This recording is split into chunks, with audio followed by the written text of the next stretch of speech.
बहुत बहुत स्वागत है आपको अपने YouTube channel Eklavya study point में। आज की इस वीडियो में हम बात करने वाले हैं क्लास 10th यानी कि 10वीं क्लास की जो पॉलिटी होती है, सिविक्स होती है, पॉलिटिकल साइंस होती है, इसका जो चैप्टर हमारा फोर्थ है, इसको यहाँ पे हम डिस्कस करने वाले हैं। ठीक है, चैप्टर का जो टाइटल है या जो नाम है वह है जाति, धर्म, लैंगिक मसले, यानी जाति, धर्म और लैंगिक मसले। इस वीडियो में हम पूरा चैप्टर कंप्लीट एक ही वीडियो में करने वाले हैं। और आपका जो इससे पहले वाला चैप्टर है, तीसरा चैप्टर, वो आपके एग्जाम में नहीं आएगा फाइनल में, इसलिए मैंने आपको वो नहीं कराया है। तो चलते हैं, शुरू करते हैं अपने टॉपिक को। तो देखिए, इसमें सबसे पहले हम बात करेंगे लैंगिक असमानता की। यानी लैंगिक असमानता जो होती है वो क्या होती है। आप देखिए, आप समाज में देखते हैं कि जो लड़का है और लड़की है उनके बीच में जो भेदभाव किया जाता है, इसी को लैंगिक असमानता कहा जाता है। यानी पुरुष और महिला के बीच में जो भेदभाव है वो लैंगिक असमानता कहलाता है। हमारे समाज में महिलाओं के साथ जो भेदभाव होता है वे एक प्रकार से लैंगिक असमानता का ही उदाहरण है। भारतीय समाज जो है वो पितृसत्तात्मक समाज है। पितृसत्तात्मक समाज का मतलब होता है कि हमारे समाज में पुरुष को अधिक महत्व दिया जाता है, इसी को पितृसत्तात्मक कहा जाता है। ठीक है, आप देखोगे कि कोई भी परिवार हो, उस परिवार में जो पिता होता है वो क्या होता है, घर का मुखिया होता है। यानी पिता के फैसले को ही माना जाता है। ज्यादातर परिवारों में यही होता है, यानी पुरुष ही मेन होता है, मुख्य होता है। तो इसीलिए इसको पितृसत्तात्मक समाज भी कहा जाता है। इस समाज में पुरुषों को महिलाओं के मुकाबले ज्यादा महत्व दिया जाता है। आपको पता है महिलाओं के साथ भेदभाव होते हैं कई तरह के, आगे हम पढ़ने वाले हैं। और महत्व जो ज्यादा दे रहे हैं वो पुरुषों को ही दिया जाता है। ये भेदभाव जो होता है परिवार से ही शुरू हो जाता है और समाज में पूरे रूप से हमको देखने को मिल जाता है। अब आप कहोगे कि ये भेदभाव परिवार में शुरू होता है, तो परिवार में ये कैसे शुरू होता है, आपके दिमाग में क्वेश्चन आएगा। तो वो मैं आपको बताऊंगा। ठीक है, आगे देखिए, समाज में निजी और सार्वजनिक का विभाजन, ये परिवार जो मैंने आपको बताया था वो यहीं से है। अब यहाँ पे आप एक चीज देख लीजिए, परिवार में कैसे शुरू होता है। देख लीजिए, मान लीजिए ये एक परिवार है। परिवार में एक बच्चा है जो कि मेल है, यानी लड़का है, और एक बच्ची है जो कि फीमेल है।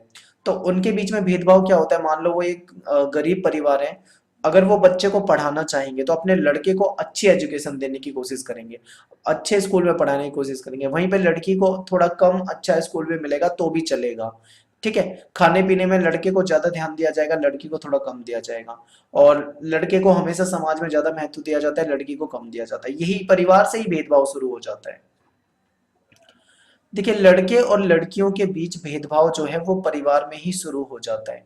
इनके पालन पोषण, जब बच्चा पाला जाता है उसी दौरान ये बात उनके मन में बिठा दी जाती है कि औरतों का काम जो है वो घर गृहस्थी चलाना, बच्चों का लालन पोषण करना। परिवार में औरतें जो होती हैं वो घर का सारा काम करती है। देखिए, यहाँ पे क्या होता है कि लड़कियां जो होती हैं वो क्या काम करती हैं, घर के काम करती है, जैसे झाड़ू लगाना, घर की सफाई करना, घर के खाना बनाना, कपड़े धोना, बर्तन धोना। ठीक है, ऐसे मतलब बच्चों को पालना, ये जितने भी घर के काम होते हैं ये महिलाएं करती है। और पुरुष क्या काम करते हैं, उनको बाहर के काम देती है कि आप बाहर के काम करोगे, ऑफिस जाओगे, नौकरी करोगे। ठीक है, ये सब चीजें। तो यहाँ पे देखिए, मतलब जब बच्चे पाले जाते हैं तभी से उनके मन में बात बिठा दी जाती है कि जो लड़कियों का काम होता है वो क्या होता है, घर के काम जो होते हैं वो लड़कियों के होते हैं, और बाहर के काम जो करने होते हैं वो कौन करता है, वो लड़के करेंगे। ये बात पहले ही डाल दी जाती है बच्चों के दिमाग में। अब घर के काम क्या होते हैं, जैसे खाना बनाना, कपड़े धोना, सफाई करना, बच्चों को देखना, ये सब घर के काम है। पुरुष जो होते हैं वो घर के बाहर का काम करते हैं। पुरुष भी घर के सभी काम कर सकते हैं, ठीक है, लेकिन वो नहीं करते हैं सारे काम। क्यों? क्योंकि भाई बचपन में ही दिमाग में एक चीज डाल दी गई है कि घर का जो काम है वो लड़कियों का काम है। अब पुरुष सोचते हैं ये काम, झाड़ू लगाना, पोछा लगाना और ये कपड़े धोना, खाना बनाना, ये काम तो लड़कियों का काम है। पुरुष ऐसा सोचते हैं। ठीक है, तो पुरुष जो है वो ऐसे इसीलिए इन कामों को इग्नोर करते हैं। पुरुष ऐसा सोचते हैं कि ऐसे कामों को औरत के जिम्मे ही छोड़ना चाहिए। जिन कामों को मर्द अपने घरों में नहीं करते हैं, ऐसे कामों को क्या है, मर्द अपने घरों में नहीं करते हैं, वो औरतों पे छोड़ देते हैं। इन्हीं कामों को घर के बाहर पैसे मिलने पर पुरुष खुशी से कर लेते हैं। अब मैं आपको एक एग्जांपल देता हूं कि मान लीजिए, आपने देखा होगा कि घर में खाना बनाया जाता है, पर घर में खाना किससे बनवाते हैं, महिलाओं से बनवाते हैं। लेकिन वही पुरुष जो घर पे कभी भी खाना नहीं बनाता है, अगर उसे बाहर रसोइये की नौकरी मिल जाए या खाना बनाने वाले बावर्ची की नौकरी मिल जाए किसी होटल में, किसी रेस्टोरेंट में, वहां पे वो खाना बना लेगा, खुशी से बना लेगा, गर्व से बना लेगा, उसे आता है तो। लेकिन घर पे वो इसी काम को नहीं करना चाहता, क्यों? क्योंकि वो कहते हैं कि ये काम महिलाओं का है। तो ये चीजें आपको यहाँ पे समझनी है। अब मैं आपको कुछ एग्जांपल दूंगा। सिलाई करना, आप देखते हो कि घर पे महिलाएं सिलाई वगैरह करती रहती है, ज्यादातर महिलाओं के घर पे सिलाई मशीन होती है, उससे वो सिलाई करती हैं। कताई करना, होटल में खाना बनाना, साफ सफाई करना, ऐसे काम जो होते हैं, मतलब कुछ काम जो होते हैं घरेलू महिला करती हैं। लेकिन यही काम अगर पुरुष को बाहर करने को पड़े, बाहर सिलाई करना, दर्जी का काम बाहर कर लेगा, क्यों? क्योंकि उसमें पैसा मिल रहा है उसे। कटाई वगैरह का काम कर लेगा, पैसा मिल रहा है। होटल में खाना बना लेगा, पैसा मिल रहा है। साफ सफाई बाहर कर लेगा, पैसा मिल रहा है। लेकिन यही काम अगर घर पे करने होंगे तो नहीं करेगा, कह देगा कि ये महिला का काम है। तो समझ गए ना, ये मतलब चीजें होती हैं। और यही एक तरह से लैंगिक असमानता है। महिलाएं अपने घरों पर तथा घरों के बाहर भी मेहनत का काम करती हैं, और लेकिन इनके इस कार्य को अधिक महत्व नहीं दिया जाता। मैं आपको एक बात बता दूं कि महिलाएं जो घर पे काम करती हैं, जैसे पुरुष बाहर जाके नौकरी करते हैं, 8 घंटे की नौकरी करके आते हैं, और महिलाएं सारा दिन घर पे रहती हैं, घर के काम करती हैं। तो घर के जो काम होते हैं, चाहे वो खाना बनाना, बर्तन धोना, कोई भी काम हो, वो भी बहुत मेहनत का काम होता है। लेकिन जो पुरुष होते हैं वो सोचते हैं कि जो बाहर कर जाके नौकरी करते हैं, केवल वही मेहनत का काम है, और घर का जो काम है वो बहुत आसान होता है, उसमें मेहनत नहीं लगती है, ऐसा मानते हैं। ठीक है, घर पे औरत कितनी भी मेहनत करे और कितना भी कार्य करे, उस कार्य को मूल्यवान नहीं माना जाता है। नगरों में ऐसे कई सारे उदाहरण देखने को मिलते हैं जहां कोई गरीब स्त्री, देखिए एग्जाम्पल हमें शहरों में ज्यादा मिलेंगे, क्योंकि गांव वगैरह में सभी के काम होते हैं भाई, खेतों में जाना और जानवरों को चराना, पानी पिलाना, उनको खाना बनाना, बहुत काम होता है महिलाओं को घर में। लेकिन उसके लिए उनको महत्व नहीं मिलता है। एग्जाम्पल मैं यहाँ पे दे रहा हूँ कि नगरों में जहाँ कोई गरीब स्त्री किसी मध्यम वर्गीय परिवार के घर में नौकरानी का कार्य करती है, और उस मध्यम वर्गीय परिवार की महिला किसी दफ्तर में कार्य करती है, लेकिन इतनी मेहनत के बाद भी इनको इनके कार्य का महत्व नहीं दिया जाता, उतना महत्व नहीं मिल पाता। और यहाँ तक कि एक बात और बता दूं कि मान लीजिए कोई काम महिला कर रही है और सेम काम कोई पुरुष कर रहा है, उसके लिए महिला को कम पैसा दिया जाता है और पुरुष को उसके लिए उसी काम के लिए ज्यादा पैसा दिया जाता है, वेतन दिया जाता है। अब आप समझ लो कि काम दोनों ने एक ही किया था, लेकिन महिला को पैसा कम दिया गया और पुरुष को पैसा ज्यादा दिया गया। तो यहाँ पे भी आपको एक भेदभाव दिखा। यही लैंगिक असमानता है जो मैं आपको बता रहा हूँ पूरे इस चैप्टर में। आगे बहुत इंपॉर्टेंट बातें आपको बताने वाला हूँ। इस प्रकार से कार्य का भेदभाव पूर्ण विभाजन किया जाता है, यानी कि काम जो बांटा जाता है उसमें भेदभाव पूर्ण होता है,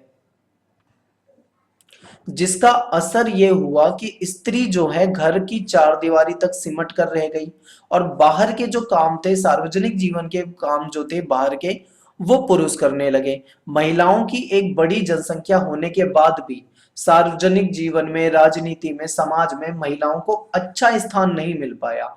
ठीक है, अब ये जो हमारे समाज ने जो घर के काम बांटे हैं, अब यहाँ पे काम देखो, जो मान लो घर का काम है, महिला का जो काम है और पुरुष का जो काम है, उसको कैसे बांटा हुआ है। घर के काम जो भी है वो सारे महिला करेगी।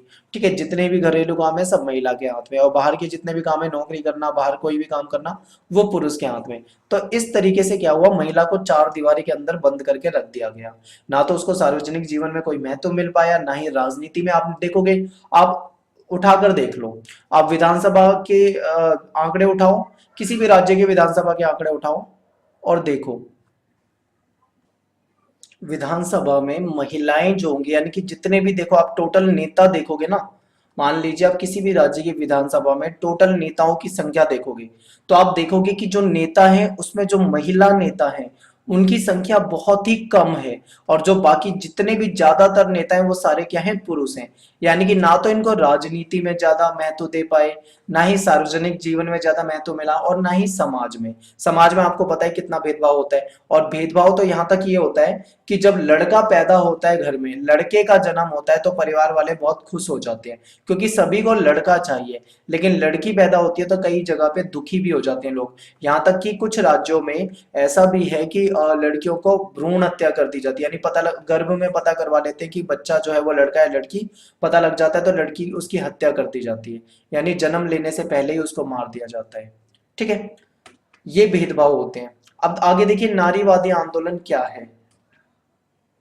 समाज में आपने देखा कि पुरुष और महिला के बीच में जो है भेदभाव है। इस पुरुष और महिला के बीच में भेदभाव को खत्म करने की बात जो करते हैं वही नारीवादी कहलाते हैं। तो दुनिया के विभिन्न समाजों में महिलाओं के साथ इस तरीके का भेदभाव देखने को मिलता है। पहले सिर्फ पुरुषों को ही बाहर के कार्य करने, चुनाव लड़ने, वोट देने की अनुमति होती थी। लेकिन बाद में महिलाओं का दबाव हुआ, कई सारे सामाजिक संगठन आए, कई सारे नारीवादी संगठन आए, उन्होंने विरोध करा, तो धीरे धीरे महिलाओं को भी मतदान करने का अधिकार दिया गया। आप देखते हैं कि दुनिया में बहुत बड़े बड़े देश, अगर अच्छे अच्छे देशों की बात करते हैं, जैसे अमेरिका की बात करें या ब्रिटेन की बात करें, ठीक है, तो इन देशों में महिलाओं को वोट देने का अधिकार नहीं था, बाद में वोट देने का अधिकार मिला इनको। तो दुनिया के विभिन्न हिस्सों में महिलाओं के संगठन बनाए गए हैं। अधिकारों की मांग को लेकर कई आंदोलन हुए। इनके दबाव में विभिन्न देशों ने महिलाओं को भी वोट देने का अधिकार दिया। महिलाओं को चुनाव में कुछ सीटों पे आरक्षण भी दे दिया गया, क्योंकि देखो महिलाओं की समस्या तभी इसको सुलझा सकते हैं जब ज्यादातर नेता जो होंगे वो उनमें महिलाएं होंगी। तो महिलाएं आपको पता है वहां पे बहुत कम है। इसीलिए क्या किया गया, जो राजनीतिक दल जो है उन सब ने आपसी सहमति से कुछ सीटों पे महिलाओं को आरक्षण देने की बात की, और कुछ सीटों पे आरक्षण मिला भी। लेकिन फिर भी आज भी जितना आरक्षण मिलना चाहिए महिलाओं को उन सीटों पे उतना नहीं मिल पाया है। ठीक है, महिलाओं के लिए शिक्षा और महिलाओं के लिए रोजगार के क्षेत्र में कार्य हुए। इन महिला आंदोलनों ने परिवार में भी बराबरी की मांग उठाई, और ऐसे आंदोलनों को नारीवादी आंदोलन कहते हैं। ठीक है, तो नारीवादी कौन होते हैं, सबसे पहले आपको ये समझना होगा। नारीवादी वो लोग होते हैं जो महिलाओं को समानता का अधिकार देने की बात करते हैं, यानी पुरुषों के समान अधिकार देने की बात करें, वह नारीवादी होते हैं। और ये कई सारे संगठन होते हैं जो महिलाओं के साथ जो भेदभाव हो रहा है, उनकी जो समस्याएं हैं उसको समाज के सामने रखते हैं और उनको सुलझाने की बात करते हैं, वो नारीवादी संगठन होते हैं। धीरे धीरे क्या हुआ, समाज में परिवर्तन आया, महिलाओं को महत्व दिया जाने लगा है। आज महिलाएं विभिन्न क्षेत्रों में बढ़ चढ़कर हिस्सा ले रही है। पहले पता है क्या होता था, लोगों की सोच ये होती थी कि लड़की जो है इसको ज्यादा पढ़ाकर क्या करेंगे, एजुकेशन ज्यादा देकर क्या करेंगे, शादी कर देंगे, बाद में से घर पे जाना है, चूल्हा चौका ही तो करना है, इसको कौन सा मतलब कोई बड़ा कार्य करना है, ऐसी सोच होती थी लोगों की। इसीलिए वो लड़कियों को ज्यादा पढ़ाते लिखाते नहीं थे।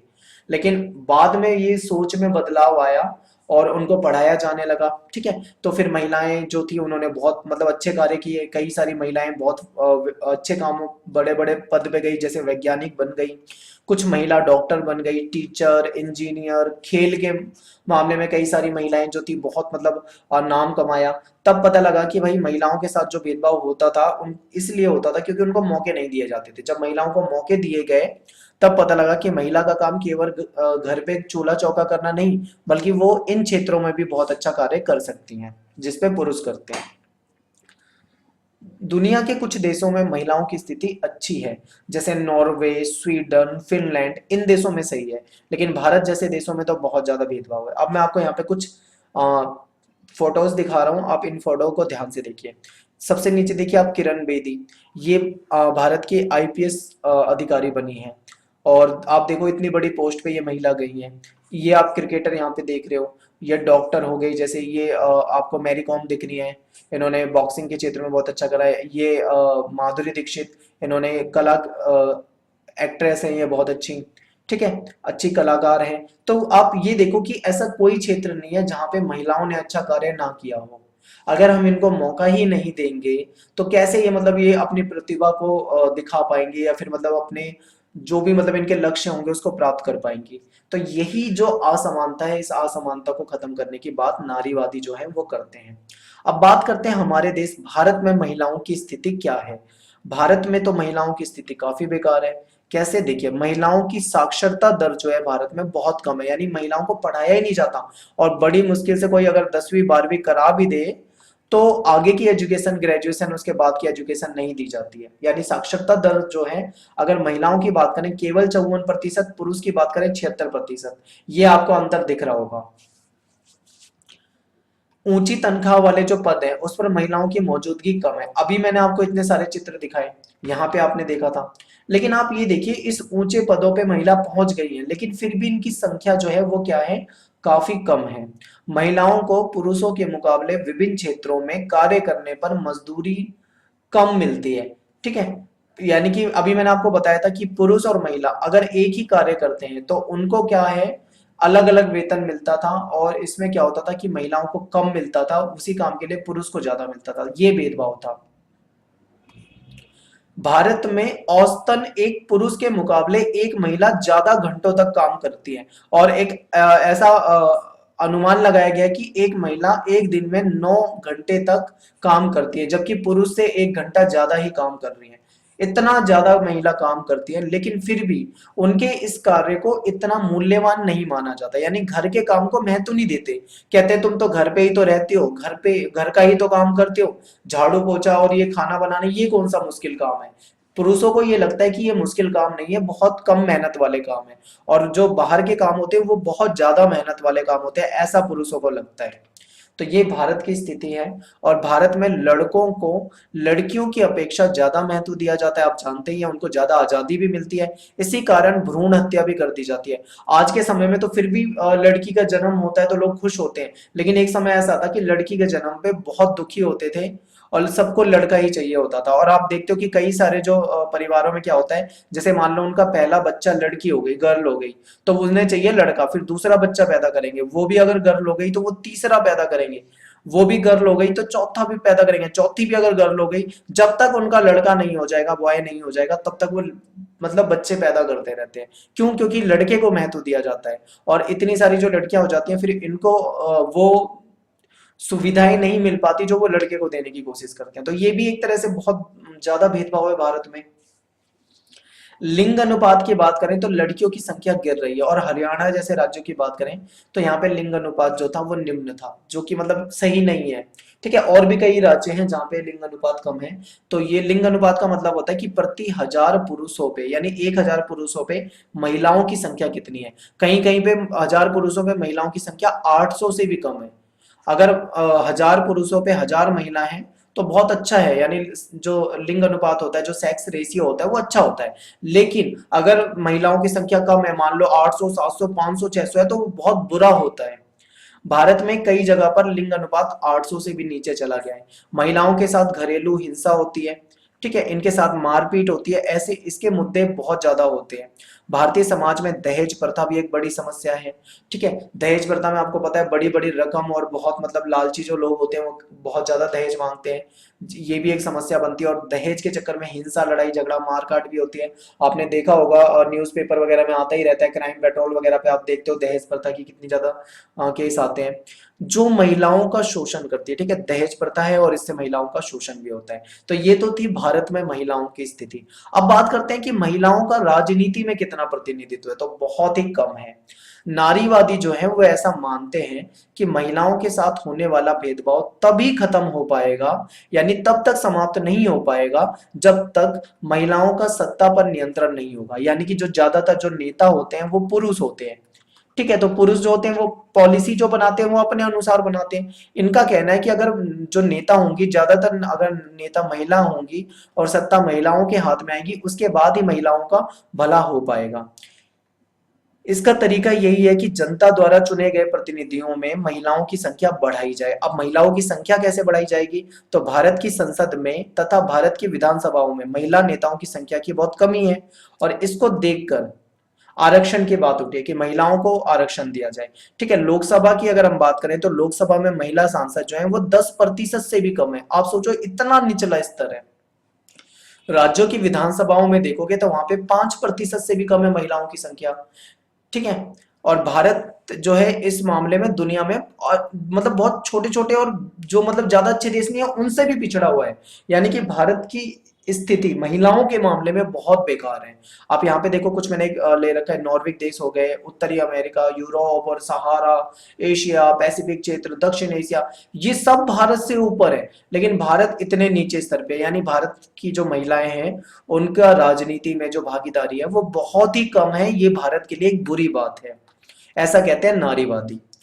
अगर कोई भारतीय महिला प्रधानमंत्री या मुख्यमंत्री की कुर्सी तक पहुंच भी जाए, मान लो कोई महिला पीएम बन गई या कोई महिला सीएम बन गई किसी राज्य की, तो ऐसे में फिर महिला बन तो गई पर उसका जो कैबिनेट होगा या उसका जो मंत्रिमंडल होगा उसमें ज्यादातर जो होंगे वो पुरुष ही होंगे। तो एक अकेली महिला ना, चाहे वो सीएम बन जाए चाहे वो पीएम बन जाए, नहीं उतना कुछ कर पाएगी अगर सब मतलब समाज में ज्यादातर वर्चस्व जो है वो पुरुष का ही रहेगा तो।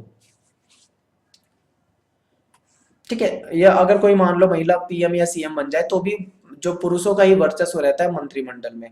महिलाओं की भागीदारी जो है वो बढ़ाने के लिए भारत में पंचायती राज के अंतर्गत आरक्षण की व्यवस्था की गई। बाद में ये कहा गया कि ऐसे महिलाएं जो हैं कभी भी मतलब राजनीति में ज्यादा नहीं आ पाएंगी, तो क्या करो, सीटें जो है महिलाओं के लिए आरक्षित कर दो। जैसे मान लो कि किसी राज्य में 90 सीट है, तो उसका 1/3 सीटें जो है वो आरक्षित करके महिलाओं के नाम पे कर दो, यानी कि जो 30 सीटें हैं वो महिला के नाम पे कर दो, यानी उन 30 सीटों पे केवल महिला ही चुनाव लड़ेंगी। तो इस तरीके से महिलाओं की संख्या जो है बढ़ाई जा सकती है। तो ये पंचायती राज के तहत व्यवस्था की गई थी। इसके तहत स्थानीय सरकार जो होती है, जैसे मान लो पंचायत या नगर पालिका, जो म्युनिसिपल कॉर्पोरेशन की जो सरकारें होती हैं, उसमें महिलाओं के लिए 1/3 जो 1/3 सीटें जो थी वो आरक्षित कर दी गई हैं। महिला संगठनों ने मांग की है कि लोकसभा और राज्य की विधानसभा में भी महिलाओं की सीटें जो हैं वो भी 1/3 सीटें जो हैं उनको दे दी जाए। ठीक है, लेकिन ये मामला कई वर्षों से लंबित है। क्यों? क्योंकि बहुत सारे राजनीतिक दल हैं जो इन बातों पे सहमति नहीं बना पाए हैं, यानी कि वो नहीं चाहते हैं कि महिलाएं मतलब महिलाओं के लिए 1/3 जो सीटें हैं वो आरक्षित की जाए, वो नहीं चाहते हैं। इसीलिए मामला बहुत वर्षों से लटका हुआ है, पिछले 10 साल से भी ज्यादा हो गया है इसको। अब बात करेंगे धर्म, सांप्रदायिकता और राजनीति की। भारत में विभिन्न धर्मों को मानने वाले लोग रहते हैं। देखिए दुनिया में बहुत सारे धर्म हैं, पर मेन जो धर्म है वो 8 धर्म है दुनिया में। हिंदू, मुस्लिम, सिख, ईसाई, ये आप जानते हैं। फिर जैन, बौद्ध, पारसी, यहूदी, कुछ इस प्रकार से 8 मुख्य धर्म हैं। और इन मुख्य धर्मों में 8 धर्मों को मानने वाले लोग भारत में रहते हैं। ठीक है, यानी कि इसमें विभिन्न धर्मों के लोग जो है वो भारत में रहते हैं, और इनके बीच में आपसी मतभेद भी हो जाता है, कभी हिंदू मुस्लिम के बीच में या किसी अन्य धर्मों के बीच में। और ऐसे मतभेद कभी कभी एक ही धर्म के लोगों के बीच में भी हो जाता है। अब हमेशा ये मत सोचना कि हिंदू और मुस्लिम ही आपस में लड़ते हैं। हिंदू हिंदू से भी लड़ जाता है, मुस्लिम मुस्लिम से भी लड़ जाता है, आपस में भी मतभेद हो जाते हैं। तो महात्मा गांधी जो थे उन्होंने कहा था कि धर्म को नैतिक मूल्यों से जोड़कर देखना चाहिए। भारत देश में मानव अधिकार समूह ने कहा है कि देश में सांप्रदायिक दंगों में अधिकतर अल्पसंख्यक लोग मारे जाते हैं। यानी इन्होंने ये कहा है कि जब भी भारत में कभी मतलब सांप्रदायिक दंगे होते हैं, सांप्रदायिक दंगे मतलब एक धर्म के लोगों का दूसरे धर्म के लोगों पे जब लड़ाई झगड़ा हो जाए, तो उसमें जो मारे जाते हैं लोग वो अल्पसंख्यक मारे जाते हैं। अल्पसंख्यक वो जो संख्या में काफी कम है। ऐसे में सरकार को क्या करना चाहिए, अल्पसंख्यक के रक्षा के लिए विशेष कदम उठाने चाहिए। आगे देखिए सांप्रदायिकता। सांप्रदायिकता का मतलब क्या होता है, अपने धर्म को श्रेष्ठ मानना और दूसरे के धर्म से नफरत करना, इसे सांप्रदायिकता कहलाते हैं। जैसे मान लो मैं हिंदू हूं, मैं कहता हूं कि मेरा जो धर्म है सनातन धर्म वो दुनिया का सबसे सर्वश्रेष्ठ धर्म है, क्योंकि मैं भाई हिंदू हूं तो मैं अपने धर्म की तारीफ करूंगा। आप किसी दूसरे धर्म के हो सकते हो, आप अपने धर्म की तारीफ करोगे। तो इसमें हम सांप्रदायिक नहीं है। मैं कहता हूं मेरा धर्म सबसे अच्छा है तो मैं सांप्रदायिक नहीं हूं। लेकिन अगर मैं ये कहूं कि मेरा धर्म सबसे अच्छा है, लेकिन किसी दूसरे धर्म का नाम लेकर मैं ये कहूं कि वो धर्म बेकार है, तो इसे सांप्रदायिकता कहते हैं। आई होप आपको बहुत आसानी से समझ में आया होगा। और धर्म सांप्रदायिक ये बहुत ही मतलब ऐसा मुद्दा है जिसपे कई सारे लड़ाई झगड़े दंगे होते रहते हैं। ये समस्या तब शुरू होती है जब राजनीति में धर्म अपना दबदबा बनाने लगता है। अब देखिए जैसे यूरोप के जो देश होते थे वहां पे जो धर्म होता था मुख्य, उनका ईसाई धर्म होता था। और ईसाई धर्म जो होता था चर्च के जरिए सारी चीजें जाती थी। और ऐसे में क्या होता था, इनका दबदबा होता था, यानी धर्म वालों का दबदबा होता था सरकार पे। सरकार कभी भी धर्म के खिलाफ नहीं हो सकती थी। ठीक है, इस तरीके से वहां पे होता था। और जब भी कोई भी धर्म किस राजनीति में अपना दबदबा बनाने लग जाए तो ये सांप्रदायिकता वाली समस्या आ जाती है। ठीक है, क्योंकि किसी भी देश में अन्य धर्मों के लोग भी रहते हैं। अब मान लो एग्जाम्पल मैं आपको बता देता हूं, यूरोप है, वहां पे बहुत सारे देश हैं जहां पे ईसाई बहुत ज्यादा रहते थे। और क्या वहां पे केवल ईसाई रहते हैं? अब आप ये सोचो, नहीं, वहां पे हिंदू भी रहते होंगे, वहां मुस्लिम भी रहते होंगे, वहां पे अन्य धर्म के लोग भी रहते होंगे, लेकिन ईसाई धर्म को ज्यादा महत्व दिया जाता है। और जब सरकार की तरफ से ही ज्यादा महत्व दिया जाने लगे तो समझ लो कि भाई ऐसे में सांप्रदायिक दंगे वगैरह हो सकते हैं, क्योंकि इस धर्म के लोग फिर दूसरे धर्म को लोगों को मार सकते हैं। तो ऐसा होता है। तो ऐसे में जो समुदाय बहुसंख्यक होता है, यानी ऐसा धर्म के लोग जिनकी संख्या ज्यादा है, वे अपने धर्म को श्रेष्ठ मानते हुए दूसरे धर्म के खिलाफ मांग कर सकते हैं या फिर उनका विरोध कर सकते हैं। जब सरकार अपनी सत्ता का इस्तेमाल किसी एक धर्म के पक्ष में करने लगे, मान लो सरकार ही अपनी सत्ता एक धर्म के पक्ष में कर रही है, तो ऐसे में स्थिति और ज्यादा खराब हो जाएगी, सांप्रदायिकता ज्यादा हो जाएगी।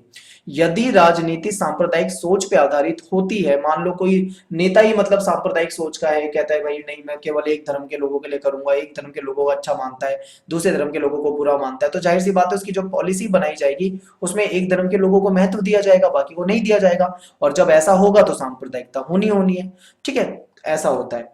तो इससे विभिन्न समुदायों के बीच में मतभेद हो सकते हैं। यदि सांप्रदायिक राजनीति होगी तो अलग अलग धर्मों के लोगों के हित जो होते हैं वो अलग अलग होते हैं। हिंदू के जो हित होंगे वो अलग होंगे, मुस्लिम के जो हित होंगे अलग होंगे, जैन के जो हित होंगे वो अलग होंगे, बौद्ध के जो हित होंगे वो अलग होंगे, अलग होते हैं। इसमें विभिन्न समुदायों के बीच में टकराव हो सकता है, लड़ाई झगड़ा हो सकता है, इसीलिए राज्य को हमेशा धर्मनिरपेक्ष होना चाहिए। ठीक है, आगे बात करते हैं, दूसरे धर्म के लोग एक ही देश में समान नागरिक की तरह नहीं रह सकेंगे। एक धर्म के लोग का वर्चस्व होने लगेगा या फिर उनके लिए अलग राष्ट्र भी बनाना पड़ सकता है। अब मान लो कोई एक ऐसा देश है जहां पे एक धर्म के लोगों को ज्यादा महत्व दिया जाता है, तो वो तो खुश रहेंगे, लेकिन उनके अलावा जो दूसरे धर्म के लोग होंगे वो वंचित महसूस करेंगे। सांप्रदायिक सोच जो होती है वो हमेशा अपने धार्मिक समुदाय को राजनीतिक प्रभुत्व दिलाने की कोशिश करती है। जैसे ईसाई जो थे उनको चर्च जो थी अधिक महत्व दिलाने की कोशिश करती थी। इसके लिए राजनीतिक रूप से तथा धर्म गुरुओं के द्वारा भी भावनात्मक अपील भी महत्वपूर्ण होती है। क्या होता है कि जो धर्म गुरु होते हैं, मान लो कोई भी धर्म गुरु, जैसे मान लो कोई अपने धर्म का प्रचार करता है, उसके लाखों फैन फॉलोइंग्स है, यानी एक ऐसे बाबा या कोई ऐसे धर्म गुरु जिनके लाखों मतलब उनकी बातों को मानते हैं, तो वो कोई अपील कर देंगे तो लाखों लोग जो होंगे वो उस अपील को मानेंगे।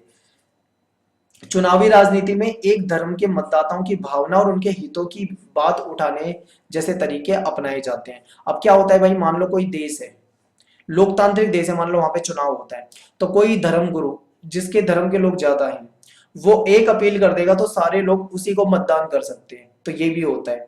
कई बार सांप्रदायिकता के कारण विभिन्न संप्रदाय के लोग जो होते हैं उनके बीच में हिंसा और लड़ाई झगड़े हो जाते हैं, यानी दो धर्मों के लोगों के बीच में आपस में लड़ाई झगड़े हो जाते हैं। अब देखिए यहाँ पे धर्मनिरपेक्ष शासन, यहाँ पे एक टाइपिंग की मिस्टेक है, माफी चाहता हूं, इसे शासन कर लीजिए। ठीक है, धर्मनिरपेक्ष शासन। धर्मनिरपेक्ष शासन क्या होता है, यानी कि भारत एक ऐसा विशाल देश है, यहाँ पे सभी धर्मों को मानने वाले लोग रहते हैं और ऐसे में सांप्रदायिकता जो है भारत के लिए एक चुनौती है। इसीलिए हमारे संविधान में जो संविधान बना रहे थे, संविधान बनाने वाले जो संविधान निर्माता थे, उन्होंने समझा कि भाई भारत एक बड़ा देश है, यहाँ पे ज्यादा लोग रहते हैं, यहाँ पे अलग अलग धर्मों के लोग रहते हैं, कहीं ऐसा ना हो जाए आपस में इनकी लड़ाई हो जाए एक दूसरे से। उन्होंने इस चीज को समझा, इसीलिए भारत को एक धर्मनिरपेक्ष राज्य बनाया। ठीक है, इसमें मतलब सभी धर्म, राज्य जो मतलब सरकार है उसका कोई धर्म नहीं होगा, सरकार किसी एक धर्म को विशेष दर्जा नहीं देगी, ये होता है धर्मनिरपेक्ष। भारत का कोई भी राजकीय धर्म नहीं है। ठीक है, भारत को ना तो हम हिंदू देश कह सकते हैं, ना हम मुस्लिम देश कह सकते हैं, ना कोई देश कह सकते हैं। भारत को हम एक धर्मनिरपेक्ष देश कहते हैं। और एग्जाम्पल और दे देता हूं मैं आपको, दुनिया में बहुत सारे देश हैं जो एक धर्म को महत्व देते हैं। जैसे श्रीलंका है, बौद्ध धर्म को मानता है। पाकिस्तान में इस्लाम, और इस्लाम के कई सारे देश हैं, लगभग 56-57 देश हैं दुनिया में। और यूरोप के बहुत सारे देश हैं जो ईसाई धर्म को महत्वपूर्ण मानते हैं, यानी उनकी सरकार और संविधान ही महत्वपूर्ण मानता है उसको, लेकिन हमारा संविधान किसी भी धर्म को महत्वपूर्ण नहीं मानता है, इसीलिए इसे धर्मनिरपेक्ष कहा जाता है। भारत का संविधान किसी धर्म को विशेष दर्जा नहीं देता। हमारे संविधान के अनुसार कोई भी नागरिक कोई भी धर्म अपना सकता है, सबको छूट मिल रखी है, कोई भी किसी भी धर्म को अपना सकता है, अपना धर्म भी बदल सकता है, नागरिक अपने धर्म का प्रचार भी कर सकते हैं, धर्म के आधार पर किसी प्रकार का कोई भेदभाव नहीं होगा, ये संविधान में लिखा हुआ है। ठीक है, शासन जो है वो धार्मिक मामलों में दखल अंदाजी नहीं करेगा, यानी सरकार किसी भी धार्मिक मामले में दखल अंदाजी नहीं करेगी, ये भी कहा गया है। अब बात करेंगे जाति और राजनीति की। देखिए, राजनीति और जाति को बहुत इंपॉर्टेंट टॉपिक है, इसको आपको बहुत अच्छे से समझना है। भारत जो है, भारतीय समाज जो है वो जातियों में बटा हुआ है। आप भी किसी जाति से होंगे, मैं भी किसी जाति से हूँ, और ये संस्था जो है जाति काफी पुरानी संस्था है। जातिगत असमानता के बारे में देखिए, भारतीय समाज में जातिगत विभाजन देखने को मिलता है। जाति व्यवस्था भारत में बहुत ही प्राचीन समय से है, और जाति एक स्थायी संस्था है, यानी कि जाति जो है, मैं जिस जाति का हूं, मैं अपनी जाति को नहीं बदल सकता हूं। मैं अपने रोजगार को बदल सकता हूं, अपने काम को बदल सकता हूं, अपने नाम को बदल सकता हूं, पर मैं अपनी जाति नहीं बदल सकता। एक जाति समूह के लोग एक या फिर मिलते जुलते पेशे से संबंधित होते हैं। ठीक है, जातियां जो होती थी वो काम से आधारित होती थी। जैसे मान लो बढ़ई हो गया, वो लकड़ी से रिलेटेड काम करते हैं। सुनार जाति जो हो गई वो सोने से रिलेटेड काम करती है। लोहार जो होंगे वो लोहे से रिलेटेड काम करते हैं। ठीक है, और कुम्हार जो होंगे वो मिट्टी के बर्तन बनाते होंगे। ऐसी जातियां जो थी वो उनके काम जो होती थी उसके आधार पे होता था। और एक समय ऐसा भी होता था जब काम भी नहीं बदल सकते थे। पर आज के समय में संविधान ये छूट देता है कि जो पिता काम करता है जरूरी नहीं है बेटा भी वही रोजगार अपनाएगा, बेटा कुछ भी कर सकता है। विवाह में भी जाति का बहुत महत्व होता है। अपनी ही जाति में शादी की जाती है। ठीक है, जो जिस जाति का है वो अपनी ही जाति में शादी करता है। कोई जाति भी इस तरीके से बटी हुई थी, ऊंची जाति और नीची जाति। ऊंची जाति के लोग जो होते थे वो अपने आप को सर्वश्रेष्ठ मानते थे, और नीची जाति के लोग होते थे उनके साथ भेदभाव होता था। तो ऊंची जाति के लोग नीची जाति में शादी नहीं करते, नीची जाति के लोग ऊंची जाति में शादी नहीं करते, अपनी ही जाति में शादी करते हैं। ये भी भारत में एक व्यवस्था थी। अब बात करते हैं थोड़ी सी वर्ण व्यवस्था की। वर्ण व्यवस्था आपको समझना ज्यादा जरूरी है। आपकी बुक में नहीं दिया हुआ, बट आप 12वीं क्लास में जाओगे तो आप पढ़ोगे, पर मैं आपको थोड़ा सा समझा देता हूँ। ऐसा कहा जाता था धर्मशास्त्र के अनुसार कि जो ब्रह्मा जी थे, ब्रह्मा जी जो थे उनसे संबंधित वर्णों की बात करते हैं। यानी कि ब्राह्मण जो हैं वो ब्रह्मा के मुख से हुए। ठीक है, इसलिए वो सबसे ऊपर है। क्षत्रिय जो है उनके हाथों से हुए, और वैश्य जो है उनके पेट से, और शूद्र जो हुए वो उनके पैरों से हुए हैं। इसलिए इनके काम भी इस हिसाब से बांट दिया गया। समाज में देखिए 4 वर्ण में बटा हुआ था हमारा समाज। सबसे ऊपर ब्राह्मण माने जाते थे, उनके बाद क्षत्रिय थे, उनके बाद वैश्य थे, और सबसे नीचे शूद्र थे। और इन सभी के काम अलग अलग थे। ब्राह्मण जो होते थे उनका काम क्या होता था? ब्राह्मण का काम जो होता था वो होता था वेद पढ़ना, अध्ययन करना, अध्ययन कराना, पूजा पाठ कराना, दान लेना, दान देना, ये सारे काम ब्राह्मण के थे। क्षत्रिय का काम था राजपाट चलाना, राजा होते थे ये, अपनी प्रजा की रक्षा करना, युद्ध लड़ना, ये सारे काम क्षत्रिय के होते थे। वैश्य का काम होता था व्यापार करना, वैश्य का काम होता था पशुपालन करना, वैश्य का काम होता था खेती करना, और शूद्र का काम होता था इन तीनों वर्णों की सेवा करना। तो इस तरीके से वर्ण व्यवस्था थी भारतीय समाज में। ठीक है, समाज में जातिगत भेदभाव, आप ये जो जातिगत भेदभाव पढ़ते हो ना, जातिगत भेदभाव थे। कुछ जातियों को उच्च जाति माना जाता था, ऊंची जाति माना जाता था। कुछ जातियों को निम्न जाति माना जाता था, यानी नीची जाति माना जाता था। निम्न जातियों को लोगों को छुआछूत का शिकार होना पड़ता था, यानी जो नीची जाति के लोग होते थे लोग उनको छूते भी नहीं थे, इतना उनको मतलब बेकार माना जाता था। नीची जाति के लोगों का घर जो होता था वो अलग होता था। गांव में ऊंची जाति का अलग गांव होगा, गांव से दूर कहीं एक अलग बस्ती होगी, अलग बस्ती बसा रखी होगी जहां पे नीची जाति के लोग होंगे। वो वहां पे ऊंची जाति के लोग ज्यादातर जाते भी नहीं होंगे।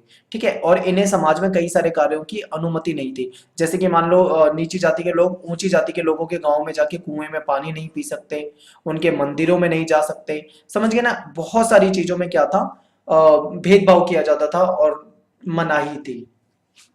कुछ समाज सुधारक रहे हैं जैसे ज्योतिबा फूले, महात्मा गांधी, डॉक्टर भीमराव अंबेडकर, पेरियार रामास्वामी नायकर। ये कुछ ऐसे नेता और समाज सुधारक रहे हैं जिन्होंने जाति प्रथा का विरोध किया है। और इन जैसे राजनेताओं ने तथा समाज सुधारकों ने जातिगत भेदभाव से मुक्त समाज बनाने की बात की है। यानी एक ऐसा समाज बनाएंगे जो जाति वाले भेदभाव से मुक्त होगा। इन महापुरुषों के प्रयासों से भारत में जाति व्यवस्था में बदलाव आया, लेकिन ये मत समझ लेना कि जाति का सिस्टम ही खत्म हो गया, केवल बदलाव आया। आर्थिक विकास, साक्षरता, शहरीकरण, रोजगार चुनने की आजादी, इन सब व्यवस्थाओं से जाति व्यवस्था का पुराना स्वरूप जो था बदल गया।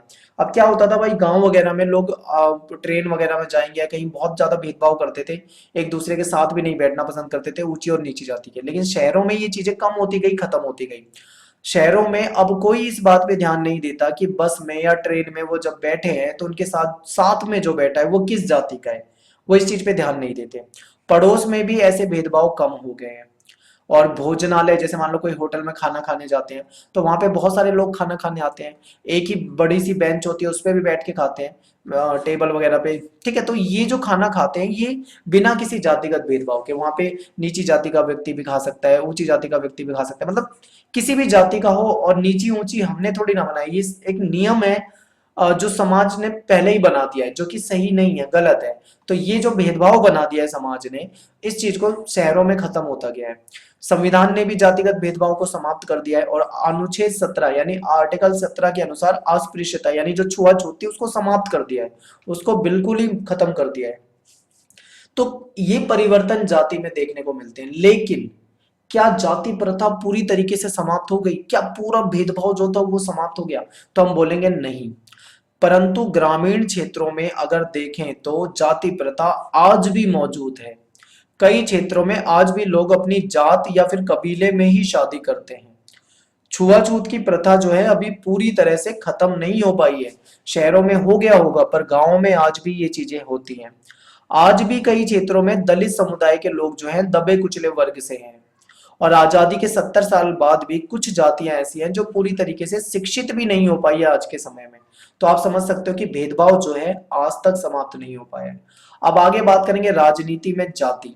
राजनीति में जाति का क्या महत्व है? तो देखो, जब देश में समाज में जाति का इतना महत्व है तो राजनीति में भी इसका बहुत महत्व होगा।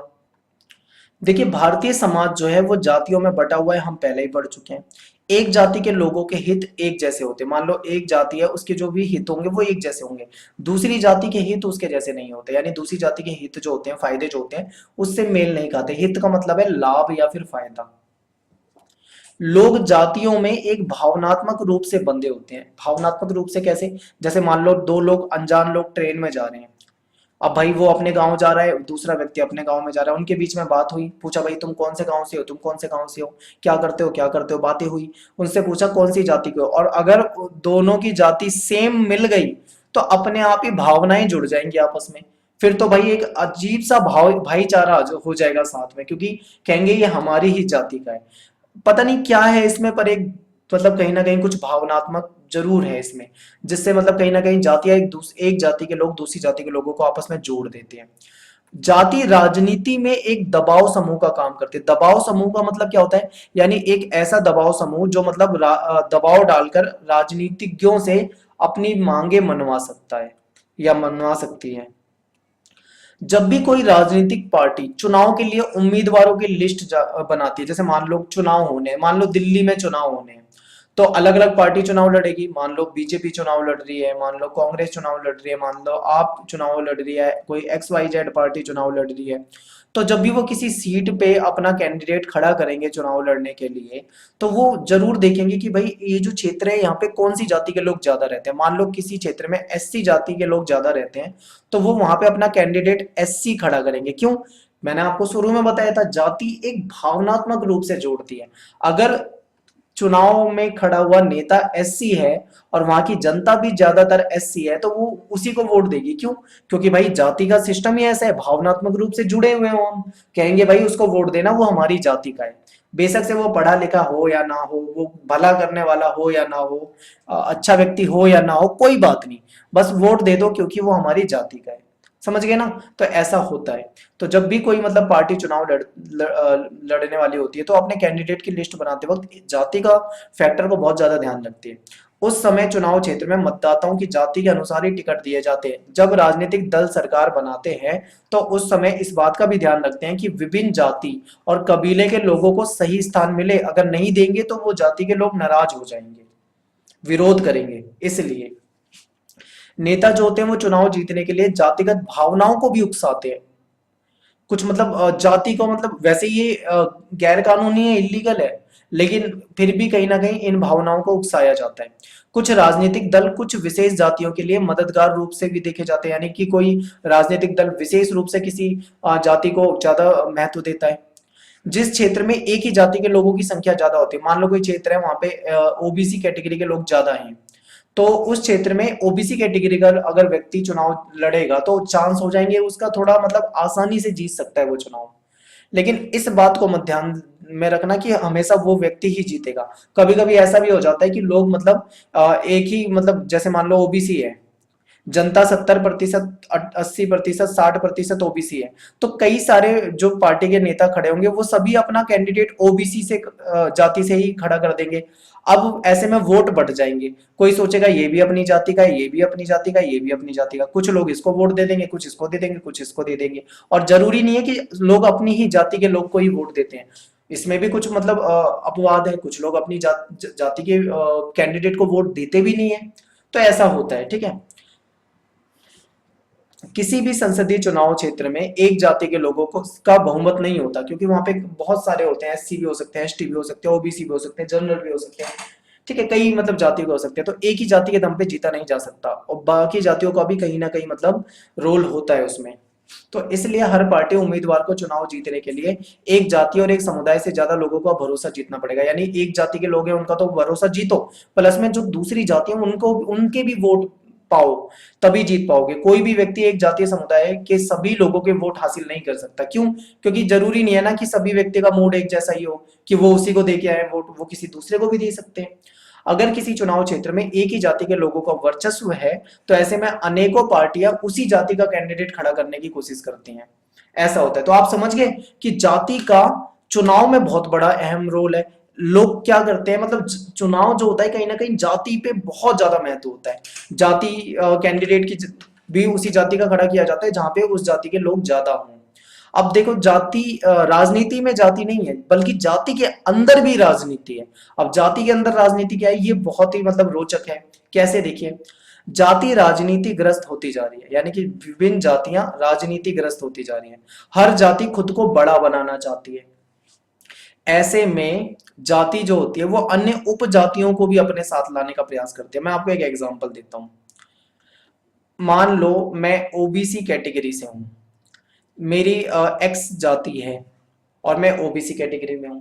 तो क्या मैं अपनी ही जाति के लोगों, मान लो मैं चुनाव लड़ना चाह रहा हूं, क्या मैं अपनी ही जाति के लोगों से खाली वोट मांगूंगा? क्या मेरी ही जाति के लोग मुझे जिता पाएंगे? नहीं जिता पाएंगे। तो मैं क्या करूंगा, ओबीसी में बहुत सारी कास्ट आती हैं। मान लो कोई वाई कास्ट है वो भी ओबीसी है, जेड कास्ट है वो भी वाई ओबीसी है, ए कास्ट है वो भी ओबीसी है, बी कास्ट है वो भी। तो मैं सभी लोगों को मतलब जोड़ने की कोशिश करूंगा, अपनी जाति के साथ उप जातियों को भी जोड़ने की कोशिश करूंगा, ठीक है, जिससे कि हमारी जाति क्या हो जाए, मजबूत हो जाए। ऐसा करते हैं क्योंकि एक जाति सत्ता में अपने दम पर कभी भी नहीं आ सकती, ठीक है, कभी भी नहीं आ सकती। क्यों? क्योंकि लोग जो होते हैं वो बटे होते हैं हर जगह। इसलिए ज्यादातर जो राजनीतिक ताकत पाने के लिए दूसरी जाति और समुदाय को भी साथ लाने का प्रयास करते हैं, ठीक है। मैंने अगर यहाँ पे बताया, मान लो कोई ओबीसी कैंडिडेट है और वो चुनाव लड़ रहा है, वो केवल अगर सोचेगा कि मैं ओबीसी कैंडिडेट का ही वोट पाके जीत जाऊं तो नहीं हो पाएगा। क्यों? वहां पे एससी भी रहते हैं, वहां एसटी भी रहते हैं, वहां जनरल भी रहते हैं, वहां पे अदर भी रहते हैं। उन सबके सबसे थोड़े थोड़े वोट चाहिए। कुछ एससी भी मिल जाए, कुछ एसटी भी मिल जाए, कुछ जनरल भी मिल जाए, कुछ और भी मिल जाए, कुछ अपनी जाति के मिल जाए, सबके वोट मिले तब जाके वो जीतेगा। इसीलिए कोशिश की जाती है, ठीक है। और इस प्रकार से जाति जो है राजनीति में कई तरह की मुख्य भूमिकाएं निभाती है। राजनीतिक पार्टियां भी वोट पाने के लिए सामाजिक समूह और समुदायों को अपनी ओर करने का प्रयास करते हैं। सिर्फ जाति आधारित राजनीति लोकतंत्र के लिए सही नहीं होती, ठीक है। लोग क्या करते हैं, मतलब चुनाव लड़ते हैं, वो लालच देते हैं विभिन्न जातियों को कि लालच के जरिए इनको जोड़ो, इनसे वोट ले लो। लेकिन जाति वाली जो राजनीति होती है ना, सच बताऊं ये अच्छी नहीं होती। हमें कभी भी मतलब किसी को वोट देना है तो ये देखकर वोट नहीं देना कि वो मेरी जाति का है, बल्कि ये देखकर वोट देना है कि क्या वो पढ़ा लिखा समझदार नेता है, क्या वो हमारे लिए काम करेगा या नहीं करेगा। क्या कोई नेता जीतता है तो क्या वो केवल अपनी जाति के लिए काम करता है? क्या कोई सड़क बनती है तो अपनी ही जाति के लिए बनती है? नहीं, काम उनको और भी मतलब सभी के लिए करना पड़ता है। तो इसलिए केवल जाति के नाम पे वोट देना ये बेकार है, और राजनीति अगर इस प्रकार की है तो वो भी सही नहीं है। इससे क्या होता है, अक्सर गरीबी, विकास, भ्रष्टाचार जैसे जो मुद्दे होते हैं उस पर ध्यान नहीं जाता, बस सारा ध्यान जाति में ही जाता है। और कई बार तो जातिवाद के कारण तनाव, टकराव, हिंसा जैसी घटनाएं भी हो जाती हैं। ये बहुत बड़ी समस्या है, ठीक है। तो यहाँ पे बच्चे हमारा चैप्टर हो जाता है खत्म। उम्मीद करता हूँ आपको वीडियो समझ में आया होगा।